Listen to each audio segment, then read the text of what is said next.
भारत को झटका देने की तैयारी में अमेरिका और यूरोपीय यूनियन, बढ़ेंगी मुश्किलें। दुनिया के लगभग 90% हीरो की कटिंग और पॉलिशिंग भारत में होती है। इन हीरो में रूसी हीरे भी होते हैं। भारत की हीरा कंपनियां इस हीरो को अमेरिका और अन्य G7 देशों को सप्लाई करती है, लेकिन एक रिपोर्ट के मुताबिक अमेरिका और यूरोपीय यूनियन रूसी हीरो पर कड़े प्रतिबंध लगाने की तैयारी में है। अमेरिका समेत कई पश्चिमी देशों की ओर से लगाए गए आर्थिक प्रतिबंध के बावजूद रूस से भारी भरकम व्यापार कर रहे भारत को अमेरिका और यूरोपीय यूनियन झटका देने की तैयारी में है। एक रिपोर्ट के मुताबिक अमेरिकी विदेश मंत्रालय और यूरोपीय यूनियन रूसी हीरो पर कड़े प्रतिबंध लगाने की तैयारी में है। भारत डायमंड पॉलिश का एक बड़ा और प्रमुख बाजार है। दुनिया के लगभग 90% हीरो की कटिंग और पॉलिशिंग भारत में होती है। अमेरिका और पश्चिमी देश पहले ही रूसी तेल आयात पर प्रतिबंध लगा चुके हैं। हालांकि इसके बावजूद भी भारत रूस से भारी मात्रा में रियायती कीमतों पर तेल खरीद रहा है। ऐसे में विशेषज्ञों का मानना ये है कि अमेरिका और रूस के बीच की लड़ाई में भारत फंस गया है। अंग्रेजी अखबार ET की एक रिपोर्ट के मुताबिक एक सप्ताह पहले अमेरिकी विदेश मंत्रालय और यूरोपीय यूनियन के अधिकारियों ने मुंबई के प्रमुख हीरा कारोबारियों और ज्वेलर्स को अलर्ट किया है कि रूसी हीरो पर कड़े प्रतिबंध लगाने की तैयारी चल रही है। गुजरात में होता है हीरा पॉलिश। रूस अभी अपने कच्चे हीरो को पॉलिश के लिए सूरत के कारखानों में भेजता है। यहाँ से पॉलिश होकर न्यूयॉर्क, पेरिस और टोक्यो के लग्जरी स्टोर डीलरों को सप्लाई किया जाता है। प्रतिबंध के बाद इस पर ग्रहण लग जाएगा।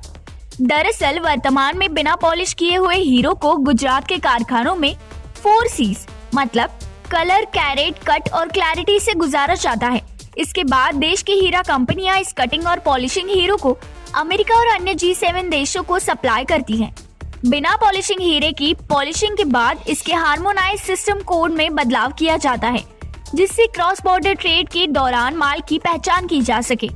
वहीं अगर अमेरिका और यूरोपीय यूनियन रूसी हीरो पर प्रतिबंध लगाते हैं तो भारत के हीरा व्यापारी उन हीरो को G7 देशों में नहीं बेच पाएंगे जो रूस के होंगे। मई के अंत तक प्रतिबंध लगाने की तैयारी। James and jewellery export promotion council के चेयरमैन विपुल भाई शाह ने ET से बात करते हुए कहा, हम इस महीने अमेरिकी सरकार और यूरोपीय संघ के अधिकारियों के साथ हुई बैठक में शामिल हुए थे।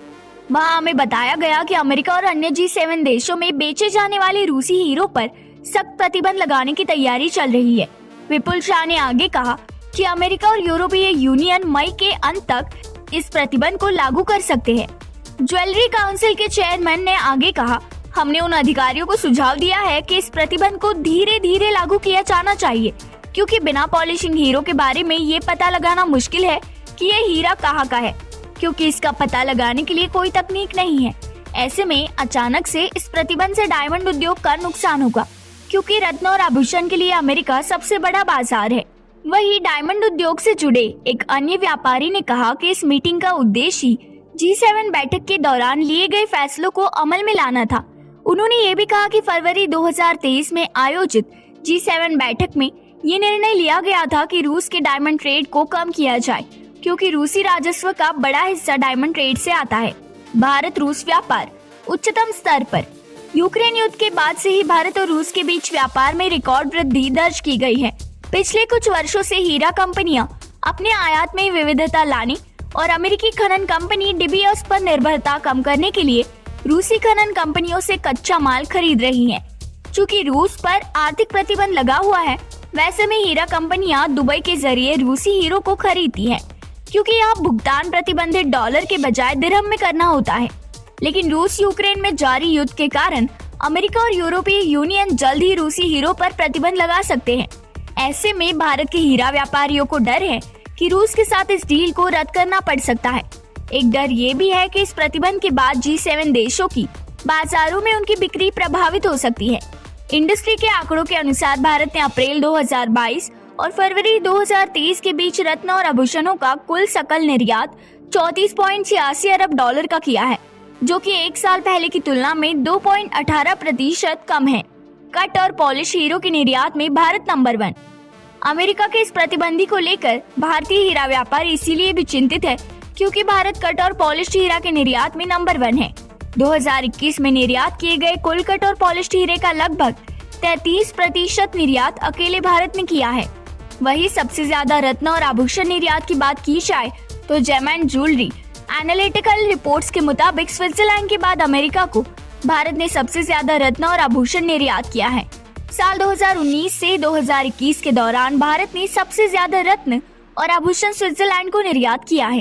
भारत ने कुल आयात का 13% से ज्यादा निर्यात स्विट्जरलैंड को और 10% से ज्यादा निर्यात अमेरिका को किया है। बिना पॉलिशिंग हीरो का पता लगाना मुश्किल। व्यापार के जानकारों के अनुसार रूस से भारत आने वाली बिना पॉलिशिंग हीरो का पता लगा पाना मुश्किल है।